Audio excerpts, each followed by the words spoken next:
Satina, Awaire Satina, Aziriwa Katuma, Titi Hatinganyare, Uchindi Tuga, Uchindi Nyomba, Uchindi Shorai, Babunyengera, Varibu, Uziganzi Wanamurambe, Rumbi, Varibu, Uzigandra Ngairumbi, Murambe, atinokukwazisa hii mhuri yeZimbabwe kusangana kwatiri kuita nhasi irari mwezi watiri muchirongwa another level. Rangu zita ndinonzi Andrew Neshamba uti Niyapila shumba ngizubhimba la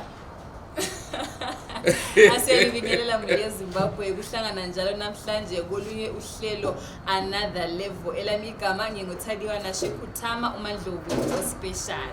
Tine muimbi munomuziva muimba munofarira vazhinji vaingogara vachitibvunza kuti R&K iri kupi. Tiri kuda kuti mumbouyawo nayo pachirongwa nhasi. Hamuna kuita mistake, nhasi tinavo mukoma.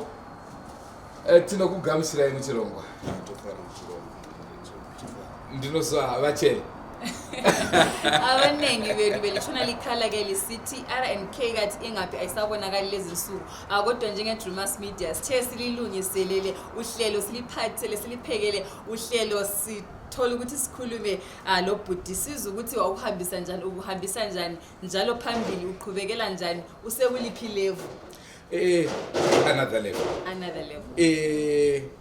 Ndakubvuma ndakura inini. You know why? Teona R&K vachirova paTV tichiti tupana out. Alright. Saka njezve zvitokora munhu mukuru kuti ndichimuti mupana zvakutyisa. Njengasuku zonke selikhuthaza ke ubana lisubscribe to YouTube channel to Drewmas Media. Drewmas Media taking you to another level. Regai tipe mukoma mukoma ranga tivape mukana vambotiranga vambotipa masoko mairi matatu kudzora nekudzura ndangariro. Aliqiniso balalele emakhaya maningi sishiye ithuba leli sithi ukukhuluma lo bhuti uranga eke sitshele esishiyele amabili amathathu. Awayire wesathina bambambamba awayire wesathina bambambamba awusiriwe wakatuma azitsi yazinganyare uchindi tuka uchindi nyumba uchindi shora awuziwe kani awuziwe tina. Hi Zimbabwe, my name is RANGARIRAI SAGOMBETO. Ndinoimba nechikwata che-R&K African Sounds. Ndakaberekwa makore akawanda pfuure. Ndikaita primary education yangu panonzi paChikore Primary School kwaRusape. Part of my secondary education ndakaiitira ndakazouya ndikapedza O level ndakaitira paZvairasi Y2 muno muHarare. Ku-R&K African Sounds ndaita ma-lead vocals. Ndakaimba ma-lead vocals pana Tina, ndafunga kaviri, question mark nana Christmas paroseipa dzese. Musati maendera mberi pana Tina paya yave reality here kati kwainge uri kungofungawo here kana kuti zvanga zvatoitika kwamuri? Yanga iri reality but asinoitika kwandiri. Zvakaitika kuna bamwini wangu tati same age. Maidana nemusikana wainzi Tina for a long time. Wakatoroma introductions tikatomuziva. Akazongopfichuka wamene zvizvaitika. Akazongojamba shipi ndobva angu danana nemumwe zvakamurwadza zitereka. Saka angari bamwini handiti mwina muntaraunda but ari friend futi because tati same age. Saka zvangoribata ndobva ndanyora that song. Magitari takatanga 1999. Ndakatanga na both webutau. Ari properties eta. Yeah, takatombotsaura naye zvakare. Yes. Ndava ndakatanga naye ndobva ndazointroducewo muzukuru wanga anzi Kelvin chikore. Buta wanga anewo mamissions ake ane zvaada kuitawo. Ane kwaada kuendawo nejeni yake yemusic. Saka ndobva ndakazita co-in Kelvin chikore. Ndobva taita first recording yedu it was I remember it was 20 April 1999. Ndobva takatanga ta recording yedu yekutanga. Ndobva takarekoda album yanzi Dama Rakanaka pane the song yanzi Tina ndiyo yakanyauta kukurumbira zita rake. From there takazita second album yanzi Raramo. Ndobva the other song yanzi Ndafunga Kaviri. Ndobva tasplit for 2-3 years. Ndobva tazobatana zvakare I think 2005 tikaita Memberero ina masongs akafanana na Christmas Paruseva, vana Sheri, vakonewa, vana question mark ndiyo yakanyauzikana tsiri na Christmas Paruseva, vana Msimboti. And then after that album takamboti fambe mumwe wangu anaimba naye Kelvin ndobva angoti I'm going to South Africa. Zvina zvifamba nenzira ndoda ndobva ngaenda South Africa. Ndobva ndambosara ndikapusha ndiri one. Ndobva ndazoti mire ndichida kutry kuti reconcile naye, ndichida kuti try kumupesweda kuti adzoke kuti continue our journey. Unfortunately haanakwanisa kunge achidzoka up to now. From around 1999 2009 thereabout. Muchiri kurova here? Right. Ndakambenge ndiri kuSouth Africa ndikambogara siri kuBedbridge. Reason ndakatozokera kuno main reason ndekuti ndikuda kurekota. Ndakatotanga recording I think I got about 4 songs ndakaita. Ndasara naye about 2 songs kuti album one. Ndo mission ndakadzokera kuno. Right. Mataura nyaya yekumbosplita na Kelvin. Muchiti makambosplita bva mazokerana bva maridza after 5 years. After 4 years I think 3-4 years. Ndobva madzokerana. Ndobva azoenda futi. Chii chamaimbonya iva? The first split I think we were young by then. Tanga tichiri vadiki. Pane kusanzwisana kwaitika mubendi. Muri wapana muri kana 22 years. So iye ndiye akabuda ari one mugroup. Akabuda iye na rhythmist. Vari two ndobva vanotanga zvavo. So ini ndakatry by every means kuti band ridzokedzana. I think ndaka consulta ndara anonzi Shepherd Chinyani. Ndikanga rikuru because ndakaridza bus pafirst album. Ndikaona umwe wainzi mai hatovagone. Ndikatry kuti tibatanidzwe. But unfortunately Kelvin akati no, I want to do my stuff. Ndobva vangubuda vari tuna rhythmist. And then ini ndakacontinue ndiri one. Around 2004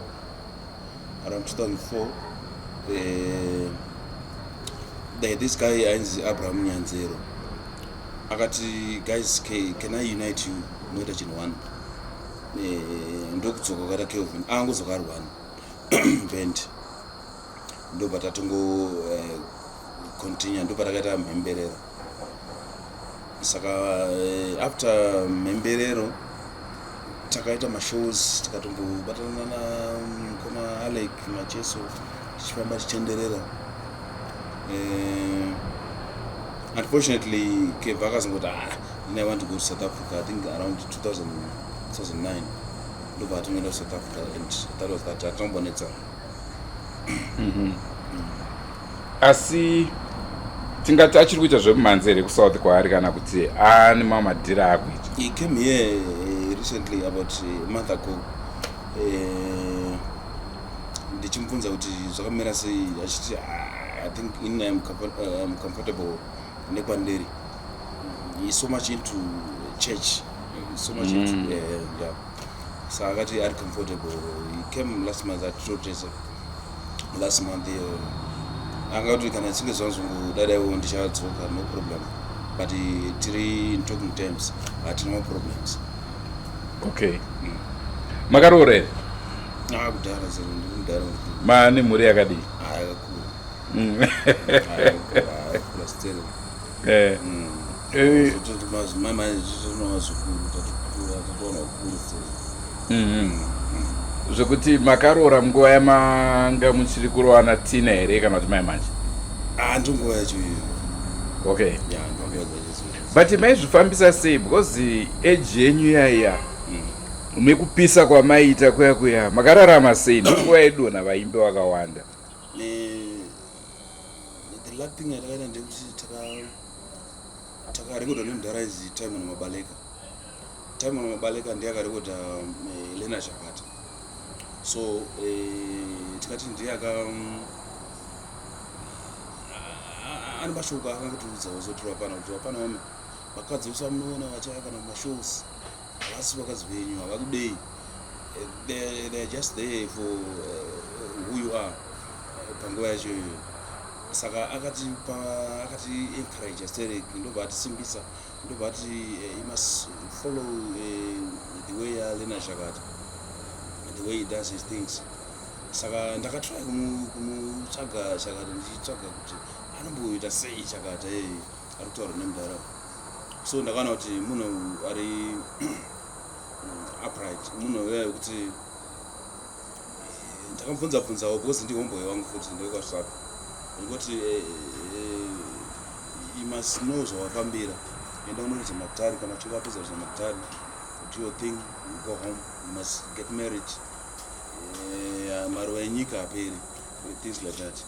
Saka izvozvo zvakatibatsira kuti tinzwisise kuti life yakamira sei uri a celebrity, uri mufana mudiki. So takakwanisa kuzvichengetedza zvakanyanyisa nenyaya yemashoko iyaya. Then ndobva tasangana naAbraham Nyanzero anachitaura is a guy wekuti maiti kana mashows aimeka sure kuti room yangu na Cape tairara tese effect, room yangu na Cape iri reserved. Titongosvika taisa muroom, he made sure kuti no one enters that room. He made sure kuti kana tichinge tapedza taingotakurwa nemota totoiswa muroom. Saka zvakatibatsira sterek maonero angu. It's one of those things zvakatibatsira.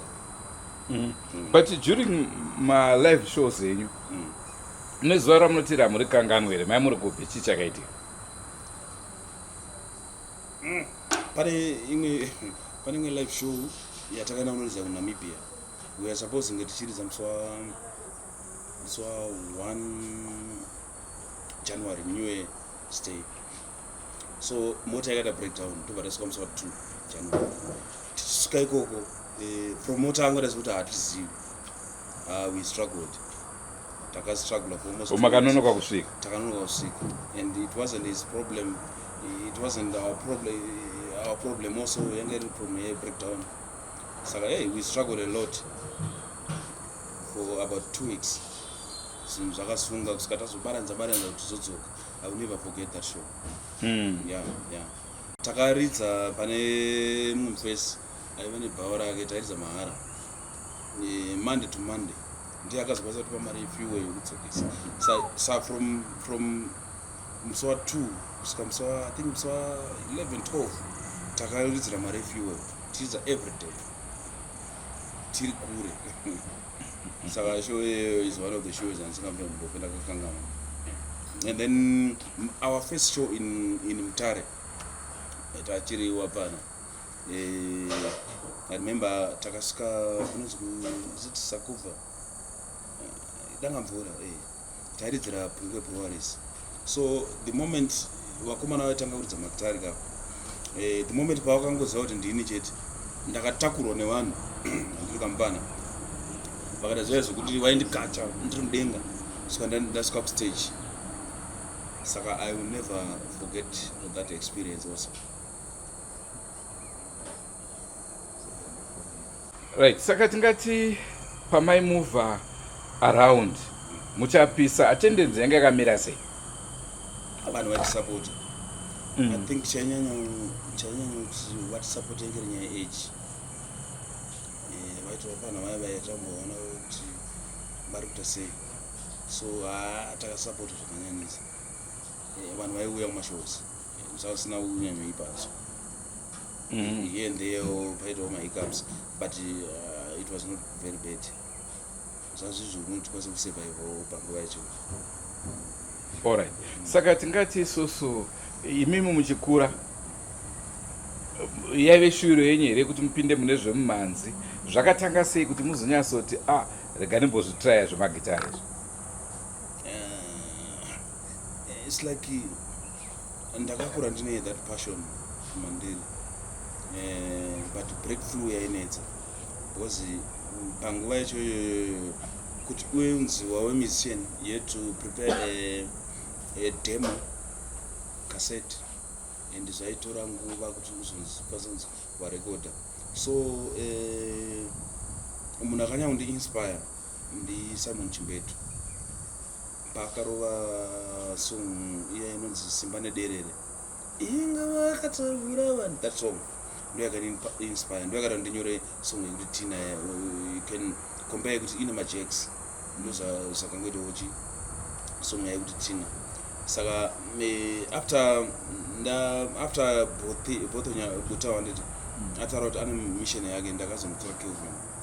Kelvin we did a demo ndichida ngotrya zvinhu zvezvo kuti maybe zvikafela ndizvozvo. It used to take one mamissions akawanda nguva yakareba, maybe 2 years, 3 years, but for us it was just a week. Takaendesa a demo uri Thursday ndobva rateererwa ndobva tarinzouya murekodi musi Tuesday. So it was zvakatishamisa kana isusu kuti zvakadai zvinoitika here because panguva yacho kurekodha kwainetsa, but netsitsa Mwari takangokwanisa kungorekodhawo just like that.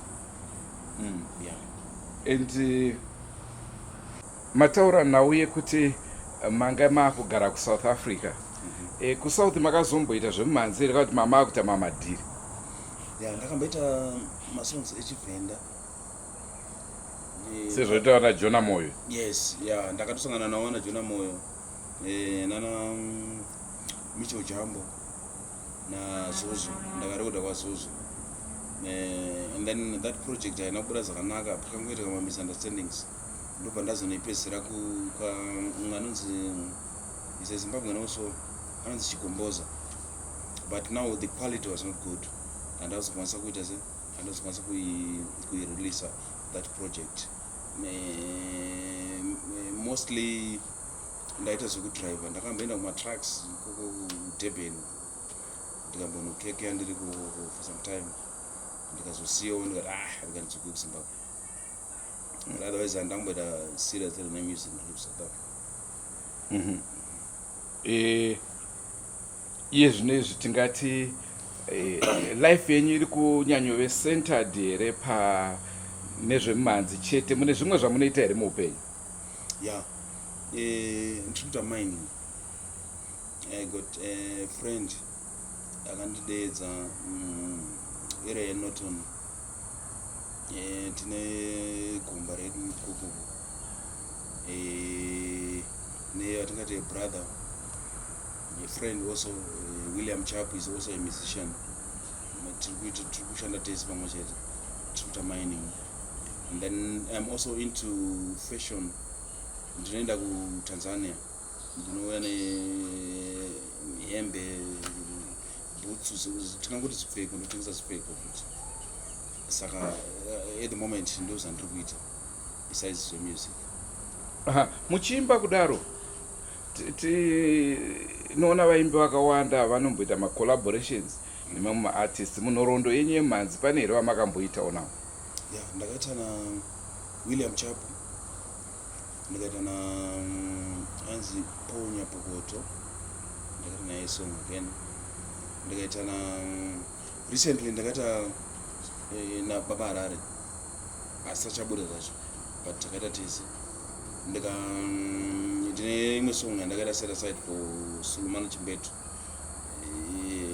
Ndakatoimba part yangu kwangu sara kuti yaise part yake. So far tingati ndo vanhu vandakwanisa kuita collapse now so. Muchitarisa imimi tingati ndimi vaimbi vakanyanya kupisa kumashuro. Ticompare music yamairova neiri kwezvi nezvi. Ndezvipi zvamungade kutaura? Iko zvinezvi. It's like Zakani Bora. You find it because we've got very skillful players. But wazhinji vacho kuti vasvike pastatus yemadhara wana Maradona, wana Cristiano, wana Messi kumashure chidzika wana Pele. Kuti vasvike pastatus iyo handizivi kuti chii chinoitika, maybe they overdo things, maybe. That's what I think. Tikatarisa nhoroondo yesungura nditi kuna Mbappe zvinezvi. Kuna Mbappe kuti tikatarisa nhoroondo yemusic toona kuti kudhara tatinana Thomas Mapfumo, vana Oliver Mtukudzi, vana Leonard Dembo, James Mombe, Matavire, John Chibadura, vana munhu mumwe, vana Mashau munhu mumwe. Ukatarisa vanhu vaya music yavo yanga ine distinction. Waiti ukanzwa music yaMashau waiziva kuti ndiMashau, uyu ndiChopa, uyu ndiChimbetu, which is not happening these days. Because ukateerera local stations edu unogona kunzwa mabhendi kana 70 anongoridza one sound yekuti vanoridza magitara mamwe ari tricky then ubva watanga kuridzira master emapromoters I don't know ubva wazosiya bass, solo bass. Ndo zvavanongobelieve kuti ndo music, which is not it. Music inoda uniqueness yekuti uyu ndinhingi, ndiMashau munhu mumwe, ndiLeonard Dembo, uyu ndinhingi. Vaimbi vekudhara vanga vane competition yekutizana kuti ndandifana kuridza zvakafanana nezvanhingi, but iko zvinezvi yes vari kuridza, but problem yatikutongoona ndeyekuti music yavo yakafanana. Ndosaka ndichinyanya kubhiga mupana wekubhinga anzani Titi Bhaye Mudimba. Ukateera music yake ine uniqueness. Woteerera mupana anzani uyu mupana uyu woteerera mupana uyu anonzani Mepo, wekumba kuti Mepo. Yes, ine uniqueness. Music yake unonzwa kuti wana Andy Muridzo, Japresa, and ine uniqueness. Unonzwa kuti munhu ari muline rake ega, ari mugroove rake ega. Iko zvinezvi ndikuona sekuti pane problem yekuti vari kungoimba zvakada kufanana. But ndiMuridzo naJapresa futi kadhisizika kuda kuimba zvakafanana kakaripo. But at least vari mugroove ravo. Those are kuda kuzama kutaura kuti vari mugroove ravo. You see, saka I think one music ngairidzwe asi ngatizive kuti undinhingi identity inodiwa pamusic. Ngatirege kuridza zvinhu zvakafanana so that as we go kumberi uku tozongonzwa music yakafanana. Ngatirai kusiyanisa music. Yeah, ndozvandobelieve. Hongo muri yeZimbabwe ndofunga munochiziva chirongwa chenyu another level. Tinaye muimbi amunoziva ane mbiri, ane mukurumbira. Wairevesa tina. Ndofunga ndosaka wakapfeka kepi yakanzi R. K hapa. Tikasiwana mukana zvakare toda kutsvaga K. Tigokurukuroona zvakare tinzwe kuti zvakamira sei. Manje tinenge tasvika nguva yenyu iya veruzhinji kuti munge muchiunza mibvunzo yamunoda kumuimbi wenyu. Saka rambai makateya nzeve, rambai makatarisa pari zvino. Regai timbokupai kambo 1 kakarowa namukoma ivava vatinavo muzuva ranhasi. Christmas boxy, hey, Christmas boxy, oh Christmas boxy, hey, Christmas boxy, hey, Christmas boxy, one day Christmas boxy, hey, Christmas boxy, one day. yakwana nguva iya mhuri yeZimbabwe yatinenge tichikurukura nemuimbi muchibvunza mibvunzo yenyu yamunenge muchida. Nhasi muchirongwa tina Rangarirai Sagombeto. Mukoma Ranga, pane meseji yabva muno muZimbabwe kune vanozviti baba acho. Hanzi zvakauya sei kuti mutange R&K African Sounds? Right, ndakakura ndi passion ida kuimba. So ndakatanga na Boto Mutau ndobva azimutau zvake ndobva ndatora keyboard ndobva ndakutanga R&K session. Saka muri kureva here kuti naBoto Mutau makaita mese project na Tina? Takaimba masongs ekutanga takatoimba tese. I brought my songs paari because iye anga ari music ndakatangira pazvimizi. So I needed ndasikatoziva kuti magitara anoidzwa kupi ndinoona. So ndiyakandintrodusa kuna Shepard Chinyani. So ndobva ndakaita Robin muzukuru wangu Kelvin, by the way muzukuru mwana watete wangu ndomatangira takatonoita ndopakangojoina mahands kusvika tatomunorekota. Mukoma vaendera mberi vachiti bvupa risina mongo mairevei. Bvupa risina mongo kambokapika ka kari pana album damara kanaka kuisa uko. Bvupa risina mongo is like ipay yaunenge wapuwa isingatenge chinhu, pay yakanyanyisa kuita shoma. Ibvupa baranangana mupongo ikori bvupa just like that. Zvezvo zvazvisiniwa nyama yacho yadyiwa mwoyo wacho wabviswa futi ingori bvupa chete little pay ndozvataireva baba. Oho. Hanzi izvo neudobi huriko mazuva ano muchadzoka munhandare here? Handisi kuzvisa hangu kuti udobi vari kureveka kana kuti udobi. Because as much as music is concerned, you can listen kuna Lena Dembo. Ndifunga kuti pano munhu angapfuura level iro. But akaita kutara ma90s 80s udobi wakutaura handisi kuzvisa ndobi. But otherwise ma studios angoripo. Unoenda ku studio inokwanisa kuburitsa sound yamunochita. That's all. Ndofunga mainzwa mhinduro yacho. Hanzi zvoko munoera mutupo upi uye Kelvin anoera chii zvakare? Indoera shava muve mukono. Ndati zvarava. Wakomana. Kelvin anoera chikona mombe ndo mpala.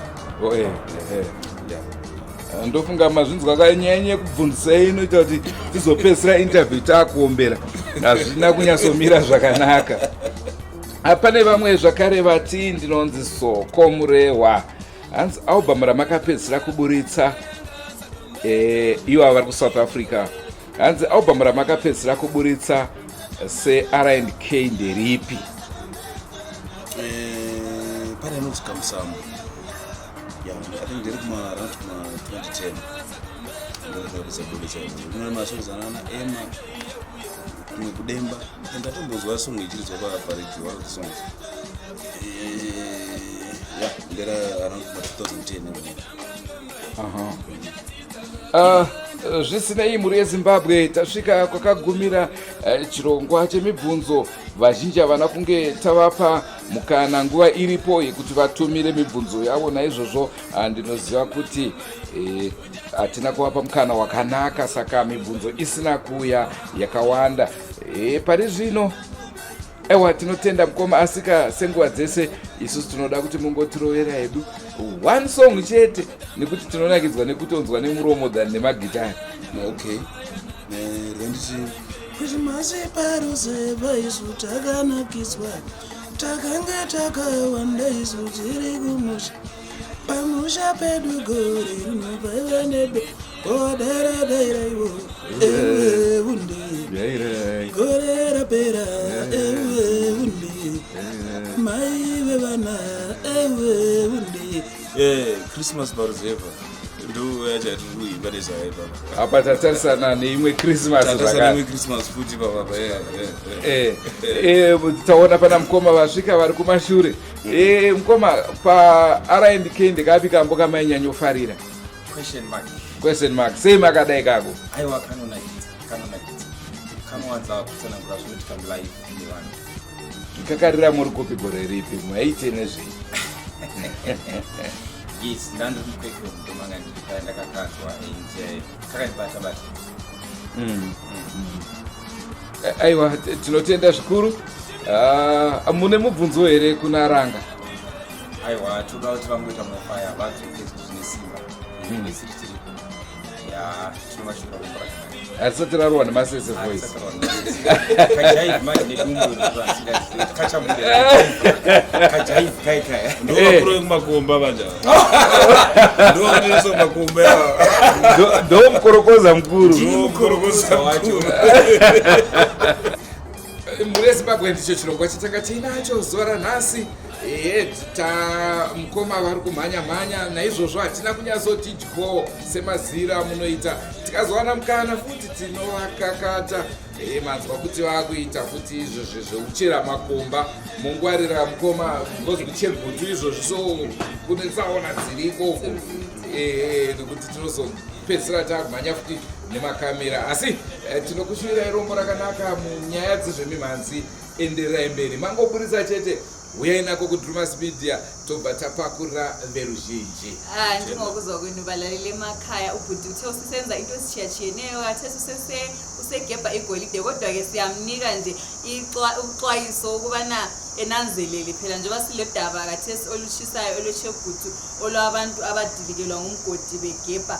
Ukhulumile njalo wathi yena usebamba futhi njalo ezefashion, impahla, izicathulo lani lani. Handifana mutongozvona kuti fashion yakarohwa. Fashion yakarohwa.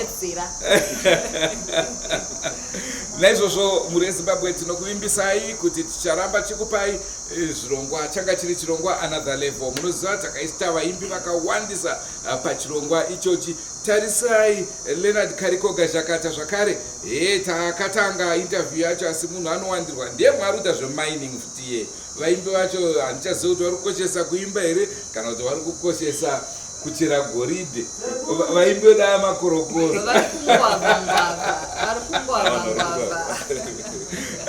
Senguva dzese muri Zimbabwe musakanganwa subscribe kuDrewmas Media. Drewmas Media taking you to another level. Rangu zita ndinonzi Andrew Neshamba. Atadiwa na Shekutama. Thank you.